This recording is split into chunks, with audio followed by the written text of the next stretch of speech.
sóde orin ọkùnrin mẹ́ta àtàbọ̀ tí wọ́n ń pè lẹ́nìkan ṣoṣo bí a bá borí akọni mo ní bí a bá borí akọni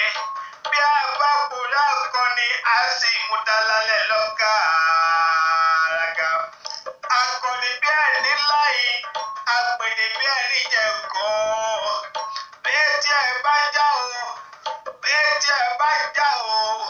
mo ní bí etí ẹ bá já o mo lọ́ọ́ má mi kàn mo lọ́ọ́ má mi kàn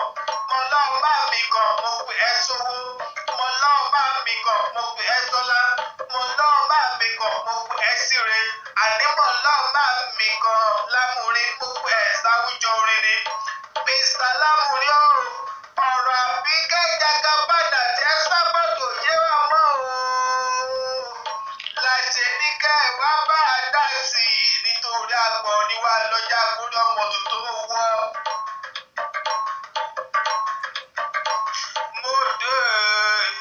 èmi bàbá dé o Lámúrin Akéwì tẹ́ fẹ́ pọ́ dé mo dé mo dé mo dé èmi bàbá dé o Mr. Lámúrin tẹ́ fẹ́ pọ́ dé. Mr. Lámúrin Akéwì yes mo dé sóde orin tí mo bá ti dé sílé àárọ̀ tẹrú tọmọ ní máa ń gbọ́ mi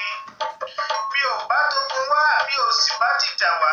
àmọ́ tó bá jẹ́ tìjà ẹrù ò bà mí tó bá jẹ́ tógun Mr. Lámúrin Akéwì èmi ò ṣojo èmi la tún wọn ká níbi tí wọ́n ti ń dáná irọ́ èmi lọ́wọ́ ṣòkòtò kẹfẹ́rẹ́ bí ìjà. Àbíkẹ́ Jagaban àjẹ́ sábọ̀dù kí ló dé o kí ló dé kí ló dé kí ló dé kí ló dé gan sẹ́yìn nìkan ni kí ló dé tẹ́fẹ́ sọlé ayédogun. Màmá ẹ sábọ̀dù lọ́mọdé bá ṣe bí ọmọdé àgbà máa ṣe bí àgbà ni Yorùbá ń wí màmá bí ó bá bú yín bí ó bá fìjà lò yín ó yẹ kẹ́ fọ́ lẹ́rọ̀ kẹ́kù tí wọ́n sí wọn lára ni bí ó bá bú yín títí ẹ ò bá dá wọn lóhùn tàbí kẹ́ ẹ fún wọn lésì rárá ó dá mi lójú wọn sì mi ariwo nípa ṣùgbọ́n bẹ́ẹ̀ bá sọ wípé òní mo fẹ́ gbẹ̀gbin dànù ọ̀la mo fẹ́ gbẹ̀gbin dànù mo máa ń sọ ní tẹni burúkú ni. Mr. Lámúrin Akéwì mi ò ní fara apá kan kí n dápá kejì sí èmi ò sì ní dájọ́ àmọ́ Àbíkẹ́ Jagaban ṣe pẹ̀lẹ́ àìṣèbàfẹ́ èèyàn kan ni ò jẹ́ káyé ogún ẹjẹ́ àṣebà fáwọn tó bá jù ní lọ. Àbíkẹ́ Jagaban kí ló dé ṣèwọ nìkan ni kí ló dé tó fẹ́ sọ ilé ayédogun